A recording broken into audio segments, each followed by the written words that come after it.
ஒரு அசுரன் முருகன் முன்னாடி கண்ணீர் விட்ட கதை தெரியுமா உங்களுக்கு? ஒரு காலத்தில் முருகனுக்கு எதிராக யுத்தம் செய்த அசுரர்களில் ஒருவன் தான் அஜகன். அஜகன் சின்ன வயசில் இருக்கும்போதே அவங்களோட பெற்றோர்கள் எல்லாத்தையும் முருகன் ஒரு யுத்தத்தில் அழிச்சிட்டாரு. அதனால் அவனுக்கு வந்துட்டு முருகன் மேலே சரியான கோபம், அதாவது உச்சக்கட்ட கோபத்தில் இருக்கான்.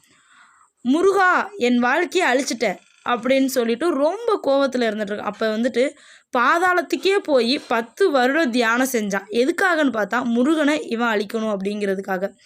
மறுபக்கம் முருகன் அதை அறிஞ்சும் அவனை வந்துட்டு கொல்லலை, அழிக்கலை, எதுவுமே பண்ணல. அதுக்கு பதிலாக நம்ம முருகன் என்ன பண்ணார் தெரியுங்களா? அவனோட வீட்டுக்கு தினமும் ஒரு பஞ்சாமிர்தத்தை அனுப்பியிருக்காங்க. அவன் நலமோட வாழணும், நல்லா இருக்கணும் அப்படிங்கிற ஒரு எண்ணத்தை வந்துட்டு மனசில் கொண்டு ஒரு நாள் அந்த அசுரன் வந்துட்டு ரொம்ப உடம்பு சரியில்லாமல் போகிறான். அவனை சிகிச்சை இல்லாமல் விட்ட எல்லாருமே வந்துட்டு பார்த்துட்ருக்காங்க. முருகன் தான் அவனிடம் வந்து தன் வேளால் அவனின் நோயை வந்துட்டு தீர்த்துறாரு. அஜகன் அப்போது அழுதான். நான் உன்னை கொல்ல நினச்சேன், நீ என்னை காப்பாற்ற வந்திருக்க, இது தேவனின் தரிசனமா அப்படின்னு சொல்லிட்டு முருகன் மெதுவாக சிரித்து சொல்லியிருக்காரு. நீ பகைவன் அல்ல, உன் மனசு அழுக்கோடு இருக்கும்போது தான் எனக்கு எதிரி. ஆனால் இப்போ நீ பயத்தோடு இல்லை, உன்னோட விழியில் உண்மையான பக்தி இருக்குது. அதனால தான் நான் வந்திருக்கேன்.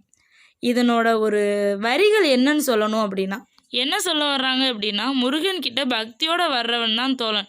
ஒருத்தன் எவ்வளோ தவறு செய்திருந்தாலும் மனம் மாறி வந்தானா முருகன் கருணையோடு ஏற்றுக்குவார்.